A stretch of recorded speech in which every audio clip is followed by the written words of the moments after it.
Bueno, ¿qué tal? Estamos en una nueva entrega de Pensándonos a nosotros mismos, con Guillermo Belingi. Guillermo es un economista, de lo que se puede decir que es un economista, porque como es, la economía, dice algún filósofo, es una técnica, ¿no? Es decir, y esas técnicas se pueden usar para el bien o para el mal. Guillermo es de los que trata de usarla para el bien, entonces Así por eso lo total. invitamos. Guillermo trabaja en el centro, o expresa su visión en el Centro de Investigación en Economía Política y Comunicación, CIEPIC, de la Facultad de Periodismo y Comunicación Social, platense. Y Así bueno, es. acá estamos. Guillermo, bienvenido. Muchas gracias. Y bueno, ya que sos de La Plata y de la provincia de Buenos Aires, lo primero a abordar es, ¿qué pasa en la provincia de Buenos Aires? La provincia tiene una situación muy compleja desde hace muchísimo tiempo. Sí. Hace 5 o 6 años que se viene viendo que la evolución de sus cuentas hace que requiera sistemáticamente de endeudarse para poder pagar gasto corriente. Es decir, ¿qué es esto? Para poder pagar sueldos, salarios, funcionamiento de hospitales, estas cosas básicas que presta el Estado provincial. Y esa situación de recurrir a endeudamiento, que no era tan grave en la medida en la cual la recaudación nacional era muy buena, la recaudación provincial también aportaba lo suyo, en la medida en que se complican o se desacelera el crecimiento, hay un poco menos de recaudación nacional, hay un poco menos de giro de recaudación provincial propia, y el endeudamiento está absolutamente negado hacia afuera y dificultoso adentro, entonces esto estalla. Esto estalla y es una situación que se venía viendo desde hacía un tiempo, queda sobre la mesa y ya no hay forma de cubrirla. A ver, vamos a tratar de decodificar para el común de la gente, ¿no? Es decir, vos decís desaceleración. La desaceleración, que dicen los economistas, tiene que ver con, bueno, se vende menos, se produce menos, pero acá hay un circuito vicioso que viene de un contexto general, de un contexto internacional. Vamos a explicarle a nuestro vecino San Isidro, este es un canal comunitario de San Isidro, cómo funciona sencillamente la economía, digamos, cómo se generan los ingresos, por qué el Estado recauda, el efecto keynesiano y bueno, y la contraria. Explícalo un poquito para que se entienda qué significa esto de desacelerar, por qué hay Bien, bien. desaceleración. Y está bueno porque tenemos ejemplos de las dos cosas o de las dos vertientes bastante cercanos en el tiempo, porque Sí. tenemos lo que son las políticas keynesianas, que vos decías recién, es decir, el Estado como un impulsor de la economía, cuando la economía entra en situación de desacelerarse o directamente de tener una recesión, el Estado como impulsor a través de la inversión pública, un criterio que dice, si la situación económica no es buena, si por las razones que sea se ha deteriorado el nivel de crecimiento económico, el nivel de empleo, etcétera, ¿cómo se rompe con eso? Bueno, hay que tratar de generar inversión, consumo, producción. ¿Cómo se genera eso? Una escuela de pensamiento, la keynesiana, dice, si nadie lo hace, si los privados no lo hacen, entonces el Estado tiene que tomar ese rol y llevarlo adelante. Y es un ejemplo de las políticas que se han venido llevando adelante en Argentina desde el año 2003. La otra situación es lo que se necesita, parte de este supuesto, digamos, lo que se necesita es confianza, no hay inversión porque no hay oportunidades, porque no hay confianza para hacerlo, entonces lo que tiene que hacer el Estado no es activar la economía en forma directa, sino desentenderse, quitarse un poco del circuito económico, lograr que los privados tengan un escenario más claro, menos intervenido para poder actuar y dejar de ser un absorbedor de fondos, tratar de bajar su déficit y dejar que la economía se base en lo que hagan los privados. Y esto es lo que estamos viendo claramente en Europa. Lo vimos nosotros en la economía nuestra desde el 98 en adelante, con muchísima crudeza en el año 2001-2002, y lo estamos viendo ahora cómo está ocurriendo en Europa y cómo las mismas políticas que nos alentaban a nosotros a aplicar desde los años 90 en adelante, en Europa las están llevando al mismo estado y les genera desocupación, caída de la recaudación, déficit creciente de los sectores públicos, porque al haber menos actividad económica hay menos recaudación de impuestos por parte del Estado, y esta situación y esta controversia, digamos, entre dos modelos alternativos. Pues fíjate que se da con rango científico este modo, lo que sería la ortodoxia económica. Exacto. Y en realidad es un reduccionismo propio de un paradigma superado por la ciencia, ¿no? Es decir, es una simplificación donde se dice que el mundo funciona como un aparato de relojería, que si se arregla una parte del todo, el conjunto automáticamente se resuelve. Esas son las reglas de mercado. No intervengamos, liberemos a las fuerzas del mercado, es una simplificación absoluta y esto automáticamente se libera. Gran experiencia de la Argentina, porque bueno, creo que acá se vino a hacer una nueva, justamente una experimentación de lo que se iba a exportar o se iba a generalizar en el mundo, y también una gran experiencia de la Argentina en inversión social, porque frente a esto de hay que dejar hacer que el mercado resuelve todo, en el 2003 los argentinos empezamos a tomar intervención en la economía, a intervenir y a invertir socialmente y a generar otra cara. Pero yo te pregunto, estos dos escenarios están, igual Argentina hoy no puede sustraerse 100% de lo que pasa en el mundo. Hay una desaceleración, baja la cantidad de recaudación, porque se comercia menos, hay menos posibilidad de que los impuestos se cobren porque baja el nivel de producción y de recaudación. Pero yo lo que te pregunto es esto, ¿qué impacto tienen los salarios, la masa salarial de los empleados públicos de la provincia de Buenos Aires respecto al presupuesto total de la provincia? ¿Y cuánto ha caído y cuánto significa esto un aguinaldo, no? Exacto. Bueno, eso también es una buena demostración del nivel de problemas que tiene la provincia a nivel caja. Vos imaginate que estamos hablando de que la provincia entra en un estado de enorme conflictividad con los sectores gremiales por el pago del aguinaldo, cuando representa un 6% eventualmente de su presupuesto, el pago en salarios. Es decir, los salarios totales, lo que paga como salarios la provincia, representa un poco más del 60% de su presupuesto. Y estamos hablando que una treceava parte de eso, el aguinaldo, lo deja en una situación absolutamente incómoda, absolutamente complicada. La mitad de eso. La mitad de eso, exactamente. La mitad del aguinaldo. Por medio aguinaldo. Exacto. Lo deja en una situación absolutamente compleja y esto da una idea de el nivel de problema de caja que afronta realmente la provincia. Y otra de las cosas que también deja a la vista cuando uno hurga un poco más debajo de la situación problemática de la caja de hoy, es el sistema tributario, digamos, la recaudación tributaria provincial, digamos, cómo genera la provincia la parte de la recaudación que le es propia, que recién hace 2 o 3 meses asistimos a una conflictividad muy alta por la posibilidad de retocar, que finalmente se hizo la evaluación del inmobiliario rural, pero otro de los aspectos que te marca las claras es la dependencia de la provincia de, por ejemplo, los ingresos brutos. Ingresos brutos, que es un impuesto que claramente grava la actividad, porque grava los ingresos facturados por los distintos sectores productivos.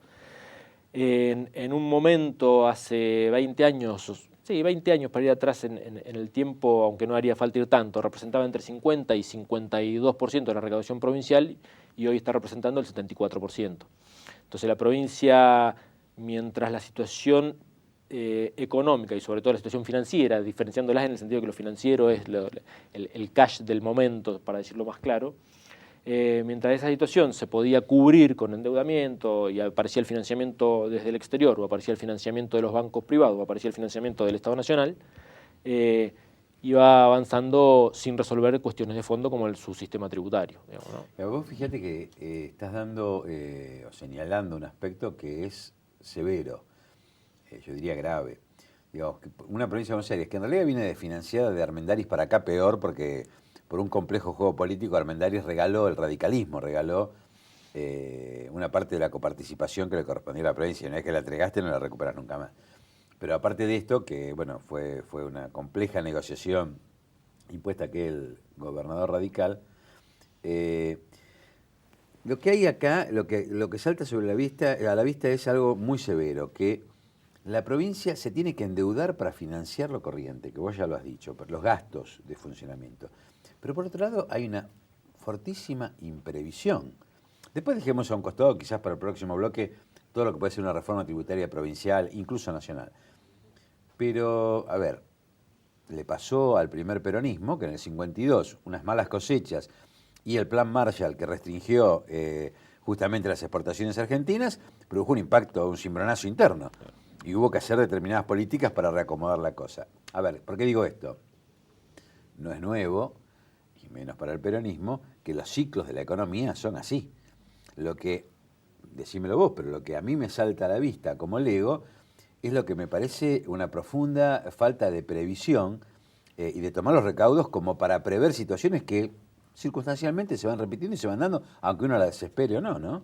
Sí, Exactamente, hay algo de eso, digamos, que uno llegue a la mitad del año descubriendo el tremendo impacto que tiene una situación internacional que hace 5 años está visible, digamos, sin exagerar. En 2007 estalla la burbuja, Claro. el estallido de la burbuja financiera con la crisis de las hipotecas en Estados Unidos, Claro. y desde ese entonces Sí. todo lo que signifique endeudamiento y tasa de interés ha estado, sobre todo para un Estado, digamos, nosotros como que el la argentino, vivimos. y Claro. una provincia inserta en ese Estado nacional, claramente estaba muy compleja de acceder a los mercados Perdón, cualquiera financieros. se puede estar inadvertido, un argentino no, porque ya no pasó. Exactamente. Sí.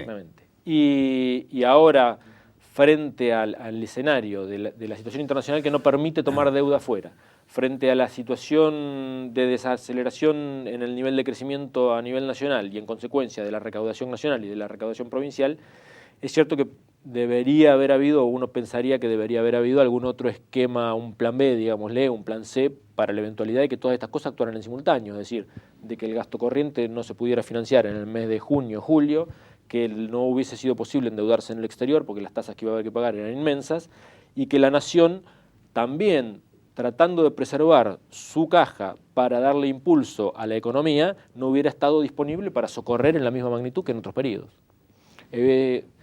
Digamos, si bien probablemente el plan B hubiese sido alguna situación bastante desagradable, haberlo tenido antes sobre la mesa que en el momento en el que se produce el estallido hubiese sido una señal de previsión. Decir, bueno, frente a esto teníamos pensado ya y enviamos en la ley de presupuesto un proyecto para hacer esto, para hacer aquello, o en esta eventualidad de hacer a esto otro. Evidentemente eso no ha ocurrido. Sí, es como salir al toro, bueno, es como, ¿qué pasó? Bueno, a ver cómo lo resuelvo, ¿no? Es una profunda teoría de la imprevisión. Y decime, en Provincia de Buenos Aires, ¿hay políticas activas? ¿Hay políticas keynesianas para generar el crecimiento de la riqueza y una mejora de la recaudación? La provincia tiene un fuertísimo aporte a nivel nacional de eso, digamos, buena parte. Hace 1 o 2 días la presidenta hizo un buen raconto de los aportes nacionales en la provincia de Buenos Aires, y la provincia no tiene tantas herramientas propias, y las que tiene como herramientas propias, principalmente lo que tiene que ver con obra, es una herramienta que es a la primera a la que se recurre para cortar cuando la situación financiera es complicada. Es decir, en lugar de decir que se corta por la parte del hilo más delgada, se corta por el ladrillo el presupuesto en la provincia, digamos, ¿no? Inmediatamente lo que se suspende es lo que tiene que ver con obra pública, que sería alguna herramienta de reactivación. La pregunta, perdóname, Guillermo, va esto, me lo pregunto yo, no tengo respuesta. Si podría tener con creatividad algún otro grado de política que realmente, complementando las políticas de obra pública, la política de inversión social que hace el gobierno nacional, si los gobiernos provinciales, en este caso la provincia de Buenos Aires, podría tener algún otro tipo de medida que mejore justamente la productividad y genere empleo, genere trabajo, genere ese efecto multiplicador. Hablo del acotamiento provincial, no con la visión nacional. No, exactamente. Yo creo que ahí tenemos buenos ejemplos en los estados brasileños.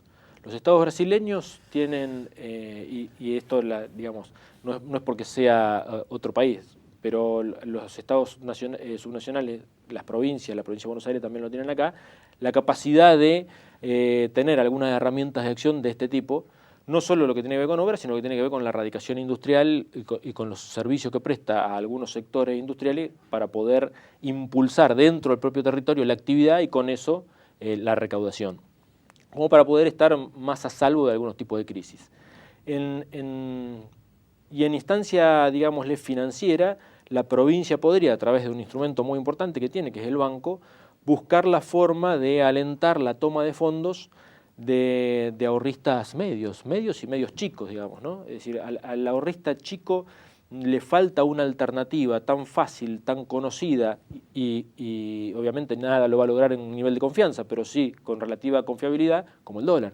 En la medida en que el dólar es una herramienta a la cual, por suerte, cada vez menos vamos a acceder como reserva de ahorro, digo por suerte en el sentido de que tenemos que confiar en nuestra moneda, tenemos que tener nuestra moneda fuerte, el Banco Provincia podría generar instrumentos de ahorro que le brinden al pequeño y mediano ahorrista una alternativa en la cual él pueda ver, que puede entrar y salir del mercado fácil, es decir, que puede comprarlo, el instrumento que sea, puede comprarlo y venderlo relativamente fácil, que no tiene altos costos, que no tiene que caer en un intermediario que le va a cobrar muy caro esa intermediación. Y eso sería una forma de captar algún ahorro para, digamos, alguna forma de financiamiento para la provincia, e incluso se podría tomar como un anticipo para un crédito hipotecario que podría lanzar la propia provincia. Bueno, muchas cosas para seguir hablando. Hacemos una pequeña pausa y seguimos con Guillermo Beringhi hablando de, bueno, en este caso de la provincia de Buenos Aires, y de alguna manera te voy a llevar a ver el mundo, que nos ayudes a pegarle una mirada. Muy bien. Ya volvemos.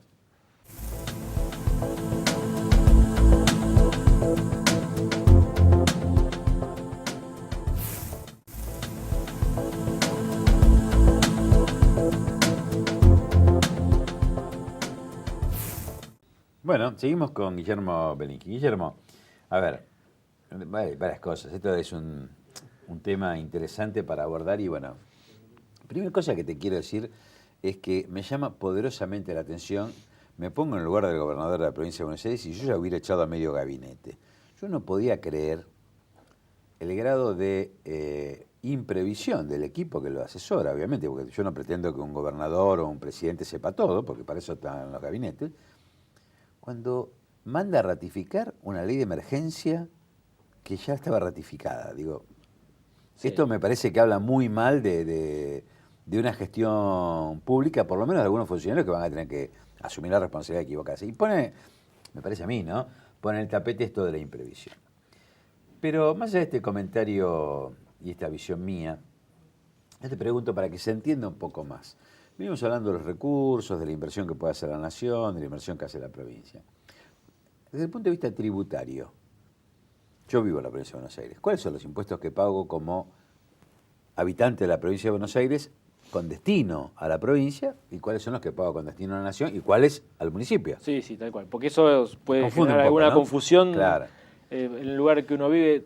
Todo lo que tiene que ver con impuesto provincial, más allá de algunos impuestos menores o alguna forma de gravar menores que puede tener la provincia, lo esencial que uno contribuye es con el impuesto inmobiliario, que digamos que grava el patrimonio que sería la propiedad, con el impuesto automotor o de patentes, para decirlo claramente, impuesto de sellos, que es cuando uno hace alguna actividad, un contrato de alquiler, para ponerlo en términos que sean bien claros, paga un impuesto que es el de sellos y ese es netamente provincial.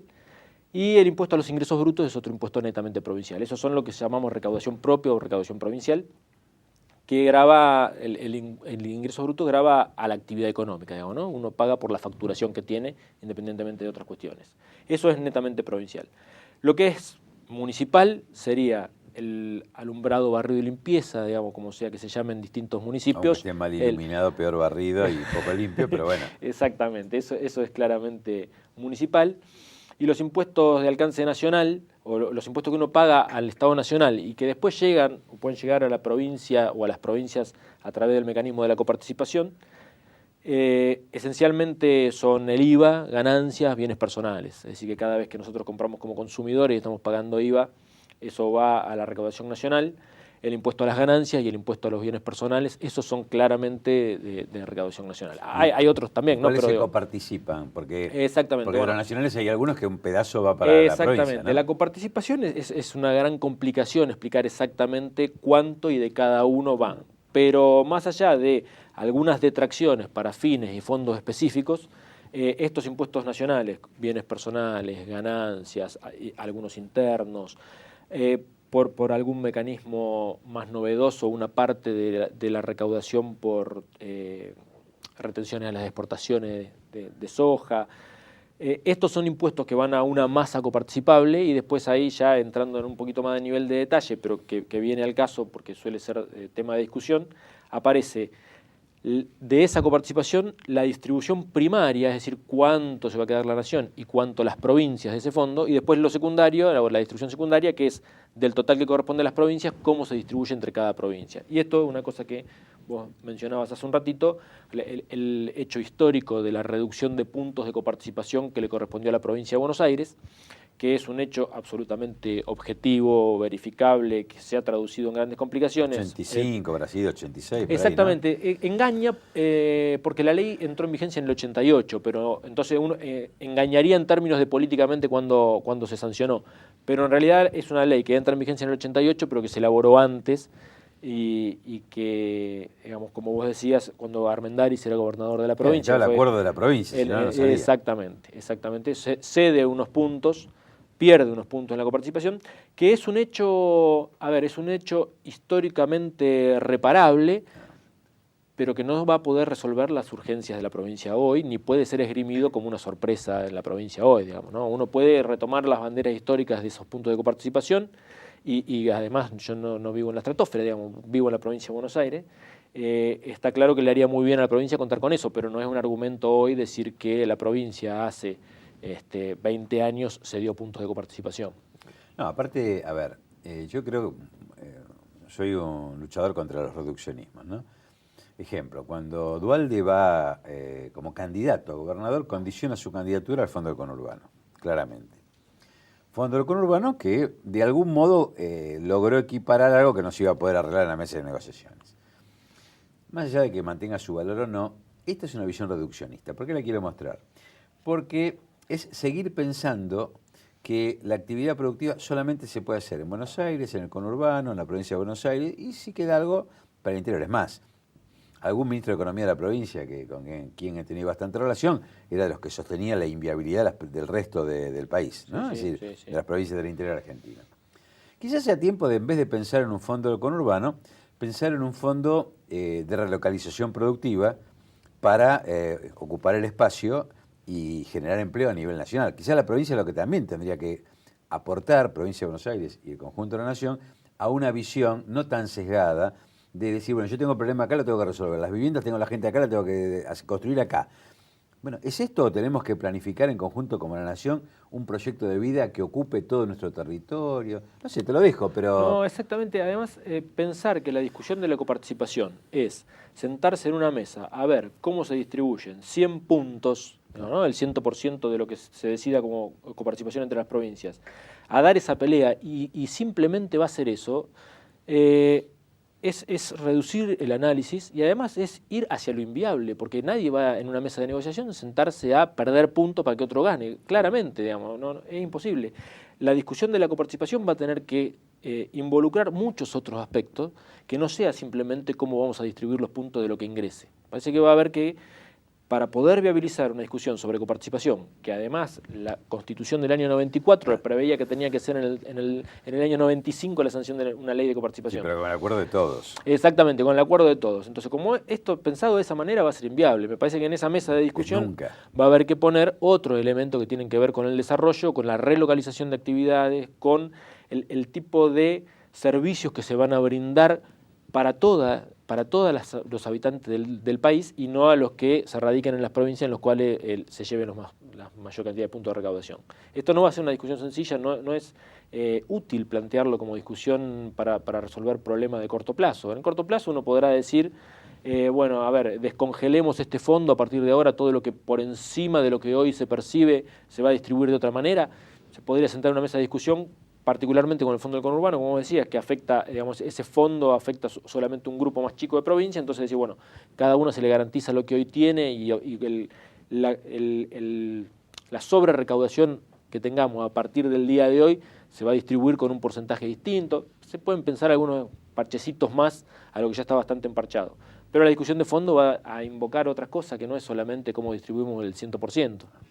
Pues fíjate que tanto el gobierno de Néstor Kirchner como el de Cristina Kirchner, desde lo simbólico y de lo real, han dado señales muy claras del cambio del eje especulativo que se impuso en el 76 y nos rigió hasta, se institucionalizó incluso en la Constitución del 94 y rigió hasta que en el 2003, después de la crisis 2000-2001, se empieza a revertir lo especulativo por lo productivo. Por ejemplo, cuando se deroga el sistema de las FJP. Digo, se le saca algo que le costó 100.000 millones de dólares, pesos dólares en aquel momento a la Argentina, al sistema bancario, y recuperamos autonomía. Y hay un fondo de sustentabilidad que se utiliza virtuosamente, ¿no? Exacto. Decía, esto es importante verlo porque creo que me parece que demuestra varias cosas. que hay que cambiar la cabeza, que hay que empezar a pensar, y en los ámbitos provinciales también y municipales también, desde una lógica de una nueva productividad, no solamente de dónde está la caja, cómo me apropio y si no consigo pido prestado, porque así no puede funcionar. Exactamente. Yo creo que ese es uno de los principales inconvenientes que tenemos porque implica cambiar las formas de pensar en muchos lugares. Y eso lleva mucho tiempo y hay que empezar por las bases que son los sistemas de formación, los sistemas de educación. Pues fíjate que cada vez que tenemos, desde el 2003 para acá, alguna situación adversa en términos económicos, financieros, sociales, inmediatamente el planteo de la ortodoxia económica, pero no solo de la económica, digamos, ¿no? de otras disciplinas, inmediatamente están redireccionando otra vez la mirada a las viejas políticas que nos hicieron fracasar muchísimo. Entonces, cuando se planteó que iba a haber quita de deuda y de la deuda externa pública, no, eso iba a ser inviable, iba a ser un fracaso total, iba a ser un desastre. Cuando se plantea la renacionalización, digamos, la vuelta a un fondo solidario de jubilaciones en reemplazo de la FJP, eso iba a ser un desastre, no, había que ver de qué manera hacerlo de otro modo, nos iban a echar del mundo. Cuando la situación de crisis internacional amaga otra vez con impactarnos como en el año 2009, todo el mundo, no, entonces el Estado ahora va a tener que recortar el gasto y bien, salimos con políticas anticíclicas que permitieron que mientras el mundo tenía tasas de crecimiento negativa, Argentina la conservó en una tasa que se podrá discutir si el INDEC puso el 0,5, si en realidad fue el 0,3 o el 0,1, pero lo cierto es que la economía no se cayó. Pero hay como una tendencia a inmediatamente buscar las recetas viejas. Y entonces, hace poquito otra vez, digamos, ¿no? En medio de esta situación internacional, la presidenta habla y anuncia el plan de viviendas. Es decir que, pero mientras todos los demás están diciendo, no, ahora sí hay que volver a la ortodoxia, ahora sí entonces se va a volver a la ortodoxia, es como que no se puede cambiar el disco, no se puede tener otra mirada, no se puede pensar que las políticas keynesianas van a terminar impulsando definitivamente la economía. Es como que siempre está volviendo con la mirada a las cosas que fracasaron en nuestro país y están fracasando en el resto del mundo ahora. Vos sabés que yo te escucho y me acuerdo de un platense de que se tiene que hacer cargo, que tiene impunidad de la palabra. Porque hay un ex ministro de Economía, creo que duró 3 días, que llegó, ajustó, rebajó sueldos, rebajó jubilaciones y hoy lo veo en todos los medios diciéndonos qué es lo que tenemos que hacer. Digo, me parece que, bueno, háganse cargo, por favor, de López Murphy. Digo, porque, sinceramente, digo, yo lo escucho a López Murphy y no puedo creer que lo vendan como que este es el camino, digamos. No nos acordamos. Te voy a aportar con perdón de que viva en La Plata, ¿no? Pero Pero te voy a bueno. aportar algunas cosas anecdóticas. Mira, López Murphy fue profesor mío en la Facultad de Ciencia Económica. La Facultad de Ciencia Económica de la Universidad de La Plata es una facultad que se ha caracterizado por el pensamiento ortodoxo. De hecho, hay una discusión profunda de cambio de plan de estudio, sobre todo en la carrera de Economía, para no seguir a contramano del mundo. Y yo siempre digo que mi virtud al estudiar economía en la Facultad de Ciencia Económica de la Universidad de La Plata no fue lograr el título, sino que no me convencieran. Esto es definitivamente así y además me voy a permitir hacerte una pequeña corrección. López Murphy fue ministro de Economía 14 días porque tardó 13 en anunciar cuáles iban a ser las medidas económicas que iba a tomar. Esto es así y la verdad es que cuesta mucho cuando uno lo escucha a él o a Melconian o a otros economistas que son la voz del establishment, la voz de la ortodoxia económica. Que nos llevaron donde nos llevaron. Que nos llevaron donde nos llevaron y además uno tendría que preguntar, pero ¿hasta dónde nos pensaban llevar? Porque nos llevaron hasta donde nos llevaron y por suerte tuvimos un cambio rotundo de política económica, el Estado se hizo cargo de la política económica y cambió y eso generó crecimiento a tasas chinas con un modelo social muy distinto del chino, pero crecimiento a tasas chinas 8, 9% durante una cantidad de años que no se había visto. Entonces, la pregunta es, además, ¿hasta dónde nos pensaban llevar? ¿Hasta dónde piensan llevar España ahora? 25% de desocupación, que no tiene los niveles de pobreza como nosotros tuvimos en 2001, 2002, 2003, 54%, porque su nivel, digamos, de vida parte de un escalón mucho más alto. Están cayendo un poco más arriba. Están cayendo desde un poco más arriba. Hay que darles tiempo solamente, digamos, ¿no? Para que lleguen a esos niveles. Grecia. Entonces, ¿hasta dónde piensan llevar estos países? ¿Hasta dónde piensan llevar esa forma de pensar la economía, que además la creen única? La verdad que es un gran problema y siempre van a decir que le faltó tiempo, siempre van a decir que no, que faltaba un poquito más de ajuste, que no se entendieron sus políticas, pero es una sorpresa, la verdad que un ejemplo muy claro, y ya cerrando este bloque, es el tema de Lehman Brothers, ¿no? Es decir, a ver, Estados Unidos quedan en la calle los deudores hipotecarios porque la burbuja financiera es impagable, las deudas que toman para tener su vivienda, su casa.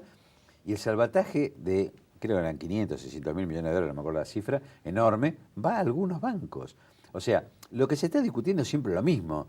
Es si las AFJP se quedan con la plata de los jubilados o si con esa plata de los jubilados pagamos las mejores jubilaciones posibles y hacemos inversión social para que garantice el futuro o hacemos el negocio de los bancos. Creo que la discusión sigue estando en el mundo, en ese eje, y acá hay voceros de que quieren volver a eso.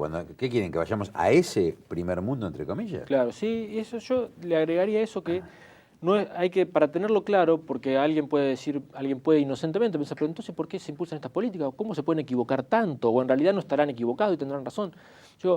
El centro de esto es que todo eso genera grandes ganancias. El centro de esto que genera grandes ganancias que no están visibles. Entonces, Lehman Brothers, Enron, Bankia, el caso ahora de Barclays con la manipulación de la tasa LIBOR, digo, estas no son casualidades, no son ideologías, es ganancia lo que está detrás, son intereses. Miles y miles de millones de dólares, ¿no? Nosotros, tengamos en cuenta que la deuda de la zona del euro, la deuda pública, la deuda soberana de la zona del euro son 8.500.000 millones de euros. Una cantidad de cero que aburre ponérselo a escribir el número entero. Entonces, cada pequeño movimiento de esto, cada vez que a España, a Grecia, le baja el riesgo país 100 puntos básicos, 50 puntos básicos, 10 puntos básicos, hay ganancias extraordinarias de los sectores que se benefician, que se anticipan o que deciden ponerse en una situación compradora o vendedora en ese momento. Se hacen grandes anuncios que suben o bajan el valor de los títulos durante 1 o 2 días y eso genera tremendas ganancias. Y esto es lo que sigue sosteniendo la agonía de estos países. La agonía de estos países se sostiene porque el que le está diciendo qué es lo que tiene que hacer es el farmacéutico. Entonces, ¿cómo no va a sostener la agonía si él sigue vendiendo? Sabe que al final lo van a llevar a la muerte, todas estas cosas, pero mientras él pueda seguir vendiendo y seguir ganando, son las políticas que tiene que recomendar. Guillermo, muchas gracias y bueno, te volveremos a invitar para seguir dándole una mirada a este instrumento técnico de la economía, pero una mirada humana, porque de lo que se trata es de ocuparnos de nuestro pueblo. Bueno, va a ser un gusto, muchas gracias.